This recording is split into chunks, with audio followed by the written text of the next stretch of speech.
It pains me to say that I'd have to leave our home state. But if things don't change, I'd like to keep our business. And if we want to keep our business, it won't survive here if the laws don't change. It's hard to articulate how divisive the alcohol debate was in our country. It is a system that is deliberately designed to limit the sale and distribution of alcohol in order to prevent the feared social problems. So the people that are most hurt by the current system are two people, two entities, the consumers and then also the people that are producing and actually making the alcohol products. They face a lot of times really burdensome paperwork regulations and really high markups or state taxes that make their products more expensive for people, limit their ability to sell directly to people.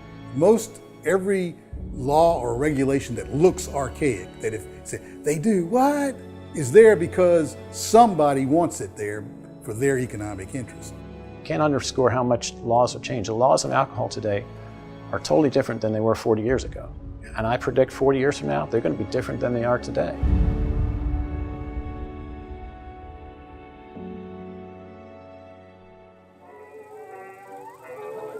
Alcohol's got a history. We have two constitutional amendments on it. First was 18th Amendment banning alcohol. That was a one-size-fits-all, says no alcohol. That was a failure.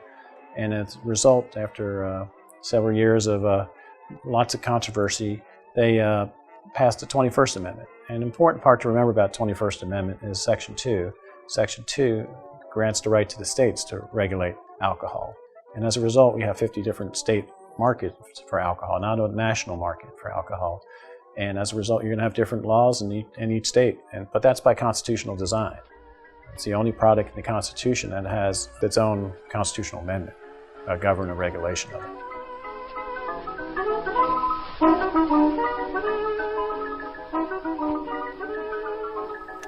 In 1933, when they repealed Prohibition, John D. Rockefeller commissioned a study to come up with some recommendations as to how the states and the federal government should regulate alcohol going forward to try to avoid reversion to the Wild West saloon days that had preceded the Prohibition era. Rockefeller was one of the leading proponents of Prohibition. He was a big funder of the groups that were pushing to get rid of alcohol. But he, in a very public letter in the New York Times, said, I pushed for Prohibition in the 18th Amendment. I was wrong. We need to legalize it, but regulate it. And he didn't just stop there. He funded the study. A book called Toward Liquor Control that was published in 1933 at the behest of John Rockefeller. And that book kind of set up a lot of the model of that system that states then took and implemented and ran with. And actually all the states eventually adopted a version of that model. So they created a three-tier system, which basically says you can't be both a manufacturer or wholesaler and a retailer. So that is still in place virtually everywhere in the country. The first tier is us. We make it. Second tier, the wholesalers. They transport it. The third tier, the retailers. It was designed to do two things: prevent the return of the saloon and encourage temperance. The idea was we want to tamp down this industry to keep people from, getting drunk and raising hell. So it has done that fairly well. One of the difficulties with that is whether that middle tier should be legally mandated or whether it should be something that is more voluntary. In a voluntary open market, three-tier systems are just a natural part of the market. The distributors are very helpful in getting products to market. In a mandated three-tier system, it locks opportunity, it locks entrepreneurship out, it inconveniences consumers. I believe in the three-tier system if we were to use it on a market level. I don't think it should be mandated. If distributors are that needed, well, I'll go hire one. I don't want to buy a bunch of trucks, right? I don't want to go out and do the distribution myself and set up a distribution center. I don't want to do that. I like making it, and I like getting it out so we can sell it in retail. I would use a distributor if I thought that I was getting a fair price for my FOB and they weren't trying to screw me. Wholesalers help alleviate problems for a variety of issues. For example, taxation. Many states make the wholesaler pay for it as a point of entry when it comes into the state before it could be sold at retail. Making sure the products are approved, making sure it's not some product that's illegal or forbidden or illegally made. They can tax anybody in the business. It doesn't have to be through a wholesaler or whatever. If people are going to abuse alcohol, they're going to do it in either system. But what this system does is it prevents people who want to appreciate, who want the specialty products, people who want to innovate, and it just undermines the marketplace for that. I don't see any safety reason for the government to be involved. Tier 2 in Virginia is broken. We need to have the freedom of choice to use whatever distributor that we want and do our negotiations directly with them. Wholesale and retail of distilled spirits in Virginia is conducted by the Department of Alcoholic Beverage Control. So we only have basically 2 tiers. You got the manufacturer and you've got ABC. They limit our staging, they limit our commission, and they can arbitrarily pick what stores we're in and how much we can sell out of those stores.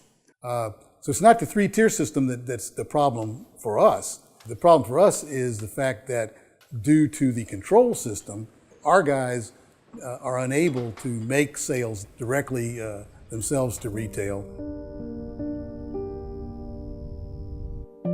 A control state is where the government controls how it's sold, right? And a licensed state is where they license private parties to sell. So like New York licenses liquor stores to sell liquor only, but in Virginia, the government sells liquor. And then in other states, the supermarket can sell liquor, everybody can sell liquor.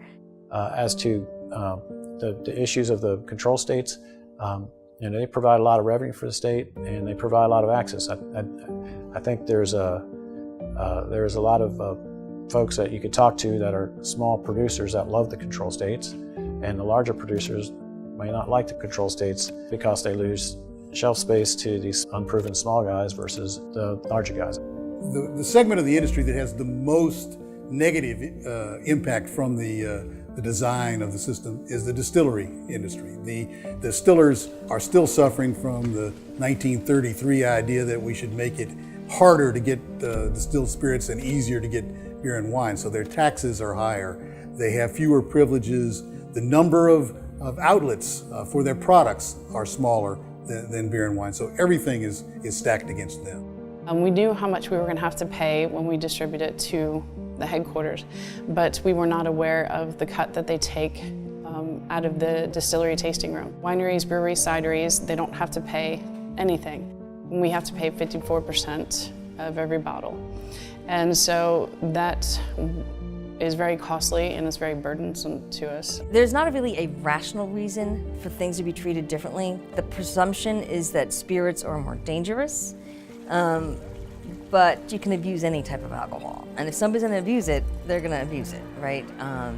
The reason we have all these laws, they started with the temperance movement. The reason really is to protect certain interests. So once these laws got into place, for instance, spirits are sold in some places in government stores. Well, the reason is because the government wants to make the money. It's not because it's a more dangerous product. Control state makes it harder, but if control states like Pennsylvania have been able to figure it out, you would think Virginia could figure it out.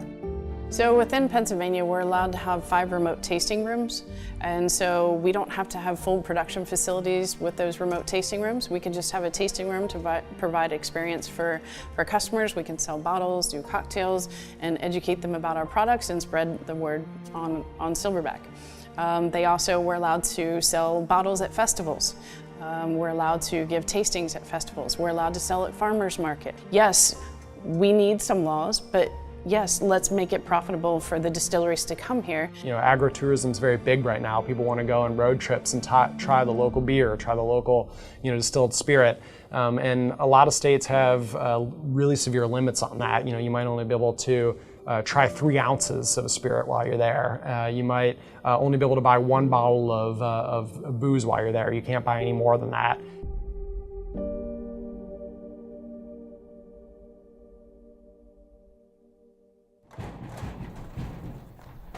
The fact is, alcohol is unique. Alcohol is an intoxicant. Alcohol can be abused. According to the Centers for Disease Control, not me, Centers for Disease Control say 88,000 people a year die from alcohol. That's twice the amount of deaths from opiates that everyone's talking about. So we can't lose sight of that. If you were a consumer and your main interest was, this is what I buy and this is how much it costs me and this is how many outlets I have to purchase it, then the alcohol regulations probably don't do much good for you, because they're designed to make alcohol more expensive so that to discourage people from excess consumption. On the other hand, if you're a taxpayer who is either a non-consumer or a moderate occasional consumer, it's probably been pretty good for you, because the system makes a lot of money. ABC transfers hundreds of millions of dollars to the general fund every year. If you didn't have those hundreds of millions of dollars coming from ABC, then they'd be looking for that money in income taxes or some other sort of revenue streams. 1/3 of Americans don't drink. 2/3 do, but even at that 2/3, there's only a few that drink regularly. Some just have a few, and often the alcohol debate's pushed by folks that are in the industry or drink more than the vast majority of voters. There's certainly a role for government to play. I don't think a lot of people are anxious to go back to the black market of moonshine, for example, where people could actually get hurt with certain kinds of alcohol. And it's just kind of what is the best, most rational system for the government to get involved. I love what we've created here. We have 14 international awards. For a craft distillery, that's unheard of. We work really hard. We work 12, 16, 18-hour days sometimes to produce a great product for customers and to keep up with the demand. I don't mind doing that. I love what I'm doing. I am passionate about it and I talk to everyone, but the fact that you have to give so much of your profits away, it's just... It's regulated. It doesn't move as fast maybe as other industries, but coming in with the bull in the china shop approach isn't good for consumer. It's not good for public health. It isn't good for the regulatory goals of the state. We created a system, and people made economic assumptions and investments based upon the system that was created. And as those investments have grown and become a part of the system, there are people who don't want to see pieces of it change. So everything goes back to money. It's not quality of product. It's not whether we're protecting the public welfare and health of the great state of Virginia. What it comes down to is beer, wine, and cider have a much easier time getting rid of their product to Virginians than I do, and their taxes are much less. That means that I am always swimming uphill in this state.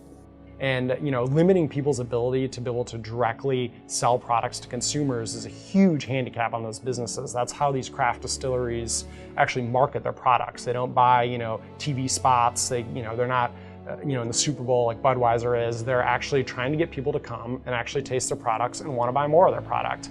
And the fact that we actually prevent them from doing that is just an incredible barrier to them expanding in the marketplace that I don't think you really see in almost any other industry.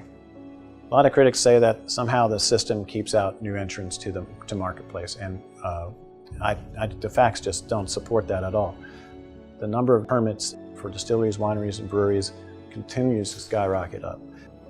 And specifically in the case of distilleries, in 2010 there was roughly 500, and now in 2017 there's over 2,000.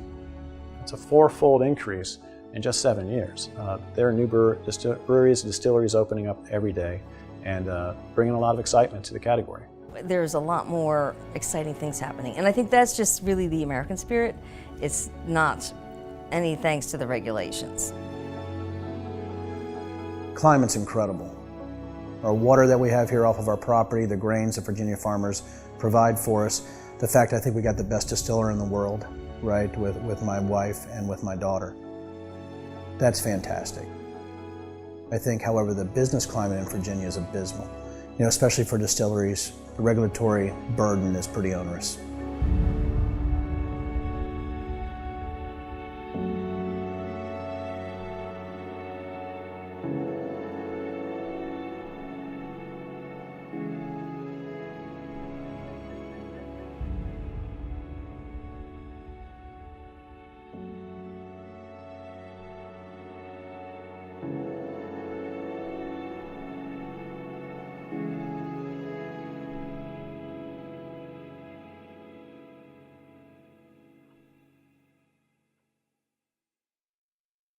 you.